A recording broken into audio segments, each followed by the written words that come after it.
Dios les bendiga, amados hermanos en Cristo. Sean bienvenidos a este espacio teológico universitario. Hoy trataremos un tema bíblico muy interesante titulado La doctrina de la Biblia, esperando que sea de mucha bendición para todos.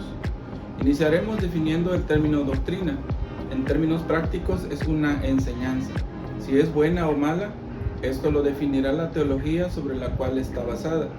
La iglesia cristiana se refiere a ella como el apóstol Pablo la menciona en 1 Timoteo 1:10, la sana doctrina, pues está basada en la Sagrada Escritura, es decir, está basada en la Biblia.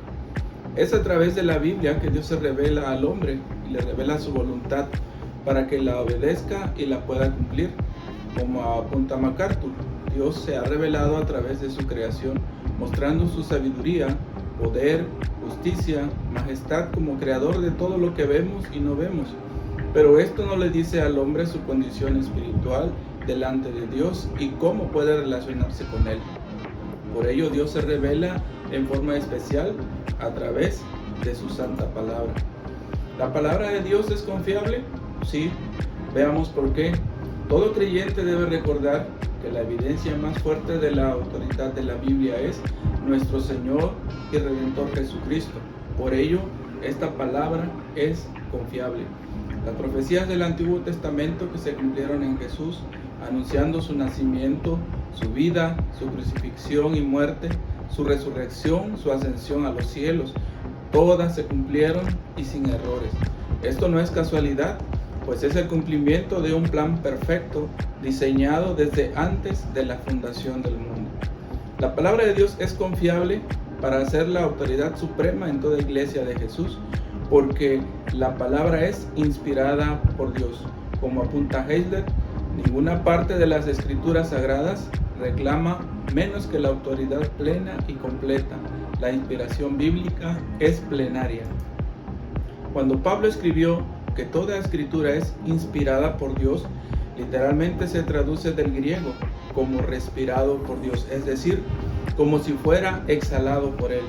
Por esto confiamos en la Biblia, porque la palabra de Dios es el Logos, el Verbo es Jesucristo mismo. Además, la palabra de Dios es confiable porque es inerrante. Sí, aparte de ser inspirada, la palabra de Dios es inerrante. Esto quiere decir que si Dios es perfecto en su naturaleza y atributos, entonces su palabra también lo es. La palabra de Dios es sin errores, si se interpreta correctamente. No hay falsedad o cosa contraria a los hechos y cumplimientos. La paráfrasis de MacArthur. También la palabra de Dios es infalible, es decir, que no puede conducir a conclusiones erradas o cometer errores en el cumplimiento del divino propósito.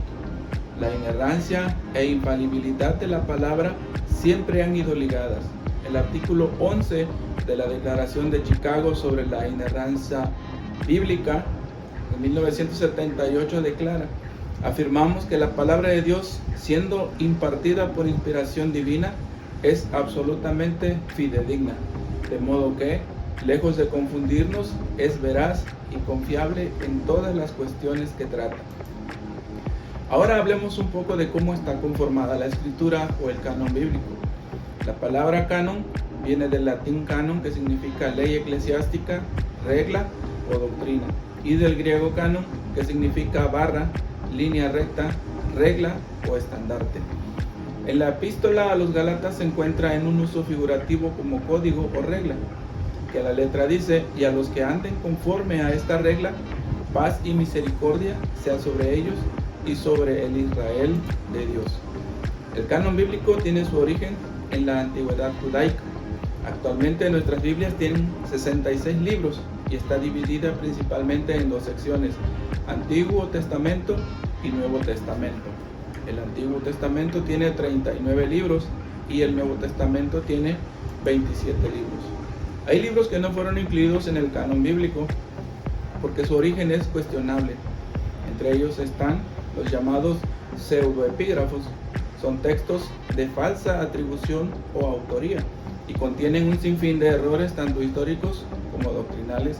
Por ejemplo, el libro de Enoc, el Salmo 151, la Asunción de Moisés, el libro de Adán y Eva, el Evangelio de Tomás, por citar algunos. Pero también están los libros apócrifos. Apócrifo quiere decir escondido o difícil de entender. Estos libros llamados apócrifos los aceptaron y los han incluido en sus Biblias la Iglesia Católica Romana, algunos anglicanos y algunas tradiciones orientales, pero son rechazados por judíos y protestantes.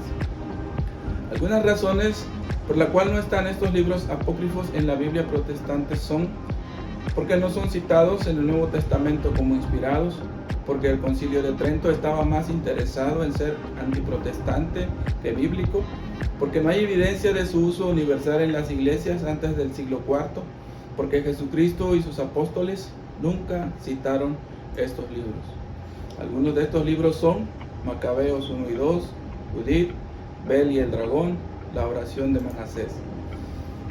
Y en la Biblia hay diversos géneros literarios como historia. Tenemos los libros de Génesis, Éxodo, Josué, Jueces, Reyes 1 y 2, Crónicas 1 y 2. También está el género poético, como el libro de los Salmos, Cantares y secciones de Isaías y Jeremías. También está la sabiduría en los libros de Proverbios, Eclesiastés y Job. Libros proféticos con los profetas mayores como Daniel, Isaías, Ezequiel, Jeremías y 12 profetas menores. También están los evangelios, que son históricos y a la vez evangélicos. Y están las epístolas. Estas son cartas de varios autores. Enseñan doctrina, temas legales como epístola a los romanos, asuntos pastorales como las de Pablo a Timoteo y a Tito.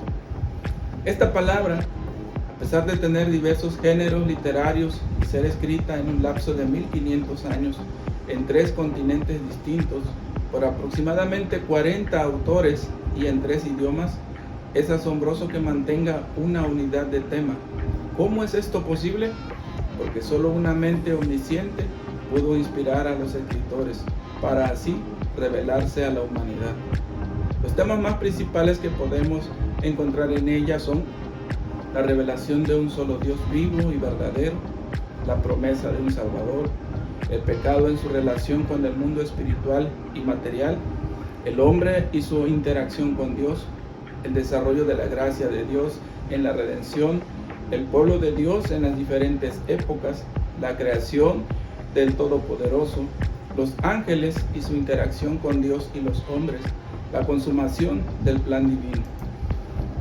Podemos concluir que la palabra de Dios es confiable porque es inspirada por Él, es inerrante, es infalible. Por lo tanto, es necesario que el hombre y la mujer la escuche, la lea, la ponga en práctica, la predique, porque toda escritura es inspirada por Dios y útil para enseñar, para reprender, para corregir, para instruir en justicia, a fin de que el hombre de Dios sea perfecto, equipado para toda buena obra. Dios les bendiga abundantemente. Hasta pronto.